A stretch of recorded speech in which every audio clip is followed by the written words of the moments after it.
Assalamualaikum warahmatullahi wabarakatuh. Pada kesempatan ini, Ibu akan memberi materi perkembangan konsep reaksi reduksi oksidasi atau redoks. Sebelumnya, pernahkah kalian melihat besi berkarat? Nah, di sini ada gambar besi yang masih bersih, masih baru. Kemudian, setelah dibiarkan beberapa lama tanpa ada perlindungan, dia berubah menjadi berkarat. Perubahan terjadi dapat dilihat dari warnanya ya, yang berubah menjadi merah atau kecoklatan setelah berkarat. Kemudian tekstur besinya berubah menjadi kasar. Kemudian jika sudah terlalu lama, besi bisa juga berlubang atau patah apabila mengalami karat. Kemudian ini contoh jembatan yang besinya juga berkarat ini. Peralatan yang terbuat dari besi jika dibiarkan tanpa perlindungan lama-kelamaan terbentuk bintik-bintik merah atau karat pada permukaannya. Karat atau korosi adalah kerusakan logam karena logam mengikat oksigen dari udara dan air. Selanjutnya, pernahkah kalian melihat daging buah apel yang sudah dikupas itu berubah menjadi warna coklat? Ini misalnya ya, ada gambar buah apel.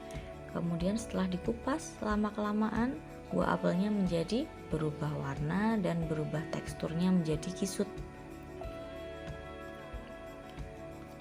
Nah, perubahan warna coklat pada buah apel ataupun pada buah yang lain itu disebabkan oleh suatu enzim pada buah. Biasanya adalah enzim polifenol oksidase yang bereaksi dengan oksigen di udara. Kemudian selanjutnya adalah peristiwa kertas terbakar. Pernah ya melihat pembakaran kertas atau pembakaran yang lain? Nah, saat kita membakar kertas, karbon pada kertas bereaksi dengan oksigen dan kertas pun terbakar. Itu adalah beberapa contoh peristiwa redoks dalam kehidupan sehari-hari. Contoh lainnya masih sangat banyak, tetapi saat ini kita akan mempelajari dulu konsep reduksi oksidasi atau redoks, supaya kalian lebih mengerti bagaimana peristiwa-peristiwa itu dapat terjadi. Konsep yang pertama adalah konsep redoks berdasarkan keterlibatan oksigen. Yang kedua adalah konsep redoks berdasarkan transfer elektron. Dan yang ketiga, konsep redoks berdasarkan perubahan bilangan oksidasi atau biloks. Kita bahas yang pertama dulu, redoks berdasarkan keterlibatan oksigen. Berdasarkan konsep ini, oksidasi didefinisikan sebagai reaksi antara suatu zat dengan oksigen atau O2. Sedangkan reduksi adalah reaksi pelepasan oksigen atau O2 dari suatu zat. Nah, tadi sudah tahu ya, reaksi oksidasi itu bisa didefinisikan sebagai reaksi pengikatan oksigen. Contohnya bisa kalian lihat pada reaksi ini. Nah, di sini ada Fe, ini reaksi perkaratan besi ya. Besi itu Fe, ketika bereaksi dengan oksigen, dia akan membentuk besi berkarat atau Fe2O3. Nah, di sini bisa kalian lihat di kiri panah itu ada oksigen. Artinya Fe atau besi itu mengikat oksigen, sehingga ini termasuk dalam reaksi oksidasi. Selanjutnya adalah reaksi reduksi yang bisa didefinisikan sebagai reaksi pelepasan oksigen. Contoh reaksinya adalah pada ini Cl2 bereaksi dengan 2H2O membentuk 4HCl plus O2. Dari sini kita bisa lihat oksigennya itu ada di kanan panah, berarti setelah terjadi reaksi. Artinya di sini terjadi peristiwa pelepasan oksigen atau disebut juga reaksi reduksi. Kalian bisa melihat perbedaannya ya. Untuk reaksi oksidasi itu O2-nya atau oksigennya itu ada di kiri panah. Sedangkan untuk reaksi reduksi O2 atau oksigennya itu ada di kanan panah. Itu cara simpel untuk membedakan. Contoh reaksi redoks berdasarkan keterlibatan oksigen yang lain. Misalnya pada peristiwa magnesium ketika bereaksi dengan oksigen, dia akan membentuk magnesium oksida. Ini termasuk reaksi oksidasi karena apa? Ya ini karena O2-nya ada di kiri panah, ya kan? Terus selanjutnya CaO atau kalsium oksida bereaksi atau terurai, ya ini terurai menjadi kalsium plus O2. Di sini bisa kalian lihat O2-nya ada di kanan panah, berarti dia termasuk reduksi. Yang ketiga, 2H2 atau hidrogen bereaksi dengan oksigen membentuk H2O. Di sini O2-nya ada di kiri panah, berarti dia termasuk oksidasi. Selanjutnya ada CuO terurai menjadi Cu plus O2. O2-nya ada di kanan panah, berarti dia reduksi. Selanjutnya reaksi redoks berdasarkan keterlibatan elektron. Pada pembentukan senyawa ion tampak adanya pelepasan dan penerimaan elektron. Ion positif terbentuk jika suatu atom melepaskan elektron atau oksidasi, sedangkan ion negatif terbentuk jika suatu atom menerima elektron atau reduksi. Nah, reaksi oksidasi tadi didefinisikan sebagai reaksi pelepasan elektron. Kemudian reaksi reduksi tadi didefinisikan sebagai reaksi penerimaan elektron. Berarti kebalikan dari yang oksigen tadi ya. Kalau tadi oksidasi itu apa? Pengikatan oksigen, kalau ini pelepasan elektron. Kalau yang tadi reduksi itu adalah pelepasan oksigen, kalau ini penerimaan elektron. Nah, selanjutnya contohnya jika ada magnesium seperti yang kita tahu ya, dia ada di golongan 2A. Berarti magnesium memiliki 2 elektron di kulit terluarnya. Kemudian jika magnesium itu melepaskan 2 elektronnya, dia akan membentuk ion Mg2+. Reaksinya seperti yang ini. Nah, seperti yang ini. Mg bereaksi menjadi Mg2+ ditambah 2 elektron. Artinya Mg ini melepaskan 2 elektronnya membentuk ion Mg2+. Kemudian untuk contoh reaksi reduksi, ada Cl2 menangkap 2 elektron membentuk 2 Cl-. Nah, di sini diibaratkan pada gambar itu Cl itu kan golongan 7A.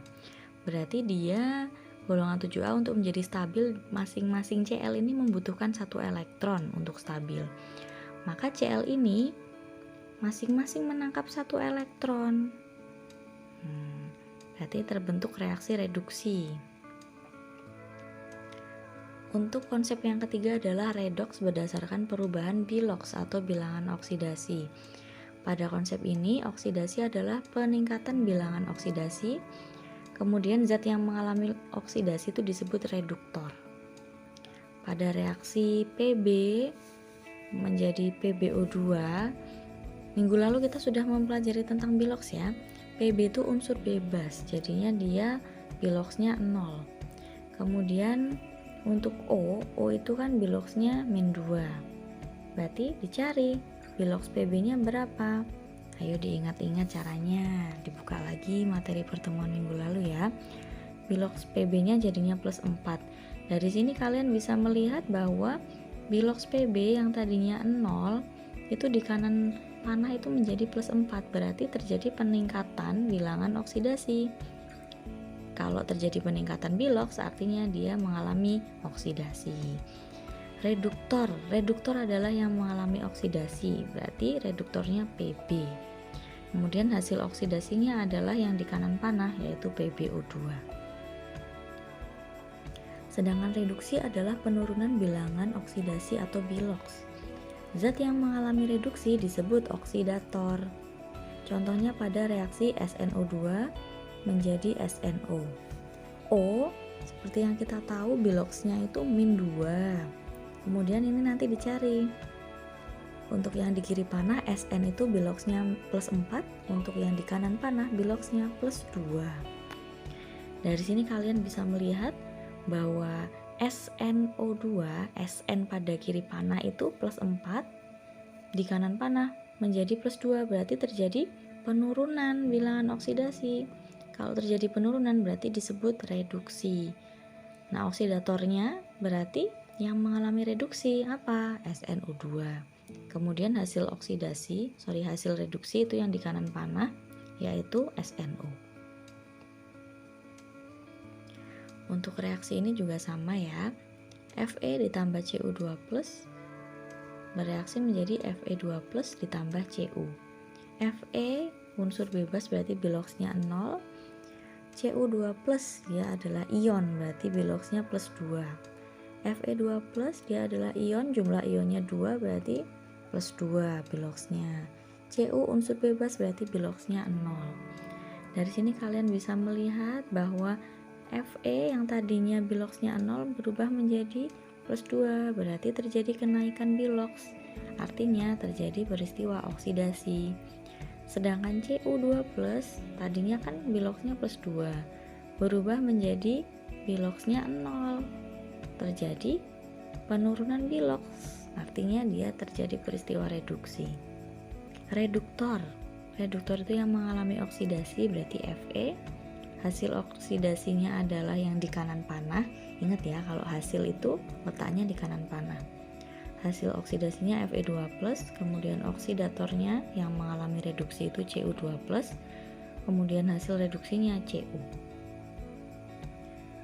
Untuk reaksi selanjutnya ada 2K plus 2H2O berubah menjadi 2KOH plus H2. Ini juga sama. K itu kan unsur bebas, berarti dia biloxnya 0.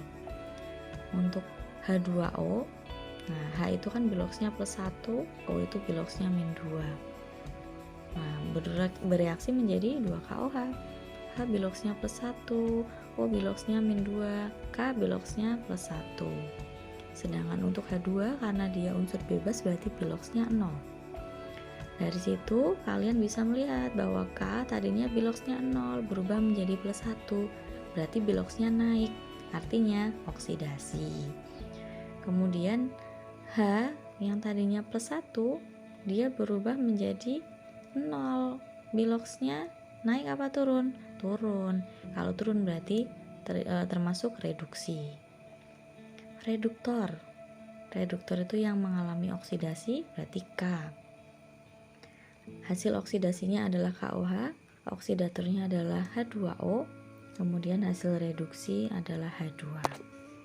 Ya, semoga bisa membantu ya. Sekian, terima kasih. Wassalamualaikum warahmatullahi wabarakatuh.